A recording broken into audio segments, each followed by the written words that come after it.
Les encéphalites sont des inflammations aiguës du parenchyme cérébral, représentant une urgence neurologique absolue. Aujourd'hui, nous allons démystifier ce syndrome polymorphe. Nous aborderons les causes infectieuses, notamment virales, mais aussi les formes auto-immunes. L'objectif sera de comprendre les mécanismes, d'identifier les signes cliniques clés et surtout, de maîtriser les stratégies diagnostiques et thérapeutiques pour optimiser la prise en charge de ces patients et limiter les séquelles. Objectif du cours, notre objectif est clair, vous rendre capable d'identifier une encéphalite et de maîtriser la ponction lombaire, un geste diagnostique essentiel. Nous explorons ensemble les principales causes, et surtout, je vous donnerai les clés pour évoquer et prendre en charge en urgence l'encéphalite herpétique, une situation où chaque minute compte. Préparez-vous à une session riche et très pratique.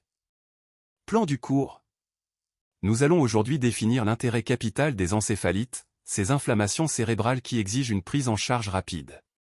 Nous explorons d'abord les formes infectieuses, notamment l'encéphalite herpétique, en détaillant leur épidémiologie, diagnostic et traitement.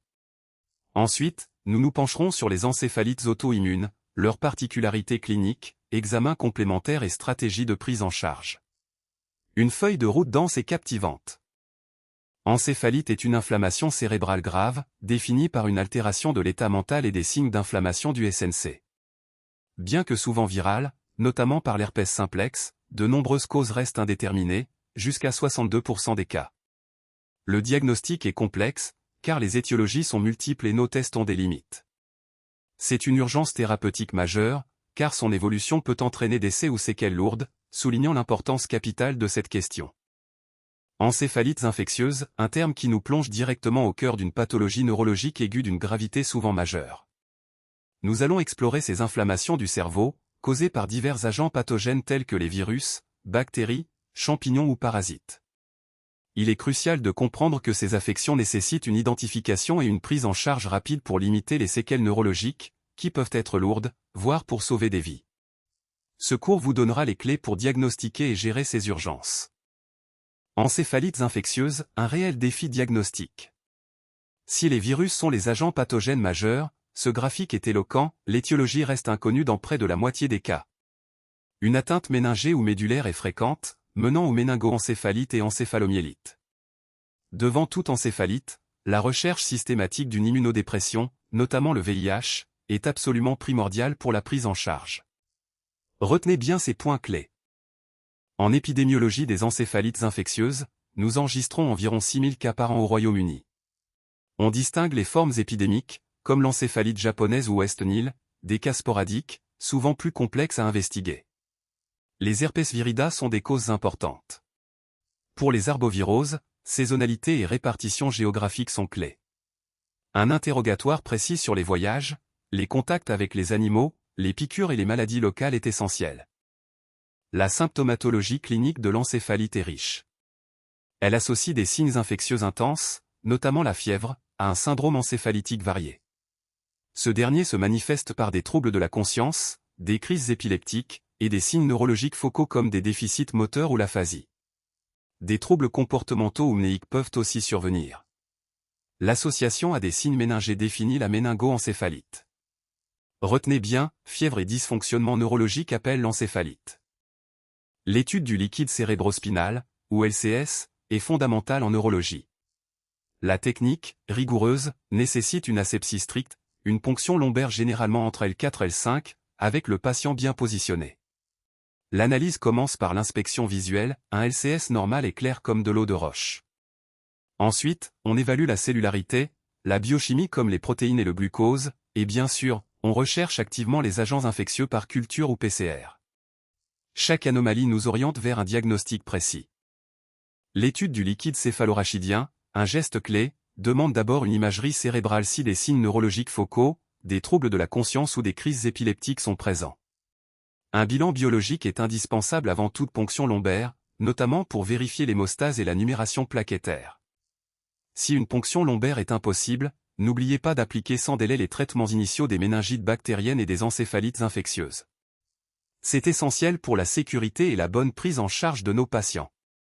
Dans l'encéphalite virale, le LCS présente typiquement une pléiocytose lymphocytaire et une hyperprotéinorachie modérée, avec glycorachie normale. Cependant, un LCS, même avec PCR négative en début de maladie, n'exclut pas le diagnostic. Réalisez impérativement une seconde PCR sur LCS au moins 4 jours après les signes neurologiques, tout en maintenant le traitement du patient jusqu'à l'obtention des résultats. L'imagerie cérébrale. L'IRM est notre examen de choix, offrant la meilleure sensibilité, idéalement avec et sans gadolinium. Nous y recherchons des lésions parenchymateuses, souvent en hypersignal T2 et flair, qui se rehaussent après injection, principalement dans les régions temporales et frontales. Restez vigilants, une IRM normale n'élimine pas le diagnostic. Si l'IRM n'est pas réalisable, un scanner cérébral avec contraste est une alternative. L'EEG est un outil clé pour identifier et surveiller l'activité épileptique. On y observe souvent un tracé ralenti, des ondes lentes, des pointes ou des pointes-ondes, parfois pseudo-périodiques ou périodiques. Ces patterns sont caractéristiques. Cependant, rappelez-vous qu'un EEG normal n'exclut absolument pas le diagnostic d'encéphalite. C'est une nuance très importante à maîtriser pour votre pratique clinique. Herpès encéphalite est une urgence diagnostique et thérapeutique absolue. C'est le virus HSV qui en est le plus souvent responsable, entraînant une nécrose étendue du cortex cérébral, typiquement temporal. Le pronostic est redoutable, avec une mortalité de 80% sans traitement et des séquelles lourdes même avec. Il est impératif de débuter le traitement sans délai dès la moindre suspicion clinique, que ce soit devant une céphalée fébrile, une confusion ou un coma fébrile, sans attendre la confirmation du diagnostic. Herpes viridae sont une cause importante d'encéphalite. Celles du virus varicelle zona ont deux formes, une rare, bénigne, durant la varicelle, et surtout une forme grave chez les sujets âgés ou immunodéprimés. Cette dernière menace le pronostic vital, causant une vasculopathie et des AVC. Les autres herpes virida comme EBV, CMV souvent immunodéprimés et HHV si transplantés sont également importants. L'immunité est clé. Autres virus, les arbovirus transmis par les moustiques ou les tiques, sont responsables d'encéphalite comme la japonaise ou celle à tiques, avec de nombreux cas et des vaccins disponibles. Les entérovirus sont la cause la plus fréquente de méningite virale, mais l'entérovirus A71 peut entraîner des rhombencéphalites graves. N'oublions pas l'encéphalite grippale, rare mais sévère chez l'enfant, ni les manifestations neurologiques du SARS-CoV-2, confirmées par un PCR positif dans le LCR. Au rayon, sachez que si la méningite est bénigne, l'encéphalite ourlienne grave reste une complication rare mais à surveiller. La rougeole, presque vaincue par la vaccination, a malheureusement ressurgi depuis 2008, faute de couverture vaccinale suffisante, et sans traitement spécifique pour ces encéphalites. L'encéphalite rabique est invariablement et rapidement mortelle, soulignant l'importance capitale de la prévention post-exposition. Le VIH, lui, peut causer une atteinte directe ou des encéphalites opportunistes. Enfin, le virus JC est responsable de la lampe chez les immunodéprimés, pour laquelle de nouveaux anticorps monoclonaux offrent désormais des options thérapeutiques. Listeria monocytogène est une bacille gram-positif intracellulaire dont la transmission digestive est fréquente, notamment par les produits laitiers crus. Pensez-y systématiquement chez le sujet âgé, la femme enceinte ou l'immunodéprimé. Cliniquement, un début progressif et l'atteinte du tronc cérébral, la rhomboencéphalite, sont caractéristiques. Au LCR, on retrouve une pléiocytose à prédominance lymphocytaire dans un liquide clair, avec une hyperprotéinorachie modérée. Méningo-encéphalite tuberculeuse, un tableau grave. On l'évoque face à une méningo-encéphalite progressive avec hypoglycorachie, et son pronostic est souvent mauvais. Le liquide céphalo-rachidien est typiquement clair, avec pléiocytose lymphocytaire, une hyperprotéinorachie souvent supérieure à 1 g par litre, et cette hypoglycorachie persistante. L'imagerie montrera une prise de contraste méningé à la base du cerveau, et parfois des tuberculomes ou infarctus. Notre prise en charge thérapeutique débute par une trithérapie probabiliste, acyclovir à 10 ou 15 mg par kilo selon le tableau clinique, plus amoxicilline et parfois même un traitement antituberculeux d'emblée si le contexte est évocateur.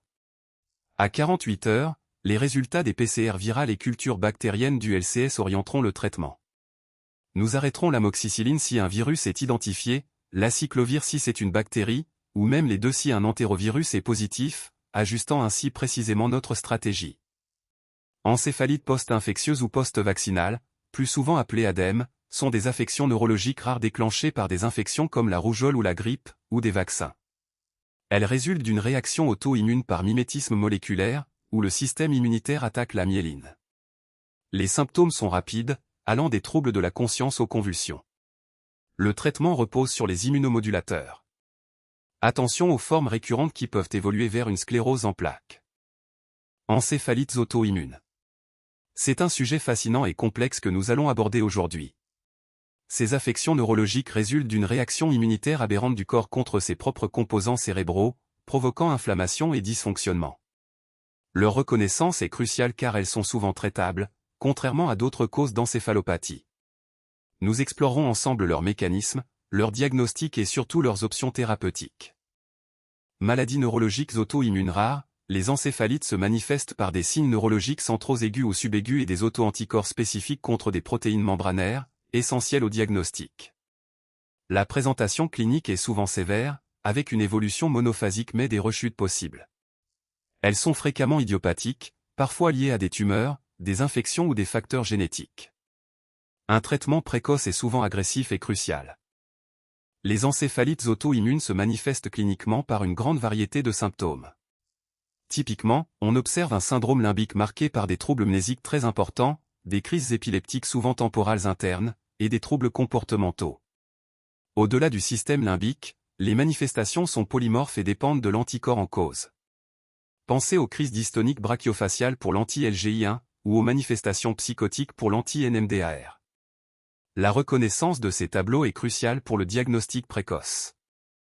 Pour diagnostiquer les encéphalites auto-immunes, le liquide céphalorachidien montrera souvent des signes d'inflammation avec pléiocytose et bandes oligoclonales. Il est impératif d'éliminer une cause infectieuse. L'identification de l'auto-anticorps impliqué est cruciale, même si les dosages sanguins sont souvent jugés peu fiables pour la confirmation. À l'IRM cérébral, comme vous le voyez ici, nous recherchons un hypersignal temporolimbique uni ou bilatéral, mais attention, l'IRM peut être normale. Elle reste essentielle pour éliminer d'autres diagnostics différentiels, notamment les processus infiltratifs. Pour les encéphalites auto-immunes, les examens complémentaires sont cruciaux. Le EEG montre une grande variabilité, du normal au ralentissement global. Mais retenez surtout le tracé et extrême delta brush l'hyperspécifique de l'encéphalite anti-NMDAR. Parallèlement, la recherche d'auto-anticorps antineuronaux dans le LCS est indispensable, exigeant toujours une confirmation par un laboratoire de référence. Le diagnostic des encéphalites auto-immunes combine un tableau clinique compatible et la caractérisation des auto-anticorps. Gardez à l'esprit la forme séronégative, où les critères cliniques priment même sans anticorps identifiés. Mais le message fondamental ici est l'impérative recherche de tumeurs sous-jacentes. Un scanner thoraco-abdominaux-pelvien est systématique. Pour certains anticorps NMDAR, GABABR, même si le bilan initial est négatif, une réévaluation s'impose après stabilisation clinique. Toute rechute après guérison initiale doit faire suspecter une tumeur. PEC empirique est la base des encéphalites auto-immunes. En première ligne, immunoglobulines intraveineuses 2 g par kg et corticoïdes sont essentiels. Les échanges plasmatiques sont pour les formes graves. En cas d'échec ou rechute, on passe aux immunosuppresseurs de seconde ligne, rituximab ou cyclophosphamide sont cruciaux pour les cas sévères ou à mauvais pronostic, mais surveillez la toxicité. Enfin, traitez la tumeur, l'épilepsie et les troubles comportementaux. Merci beaucoup pour votre attention soutenue tout au long de cette session. Votre présence et votre écoute attentive sont essentielles à l'échange d'idées et au partage des connaissances. J'espère avoir allumé quelques étincelles et suscité de nouvelles réflexions. Je suis maintenant prêt à répondre à vos questions et à échanger avec vous sur les points qui vous intéressent le plus. Votre engagement est précieux, merci encore.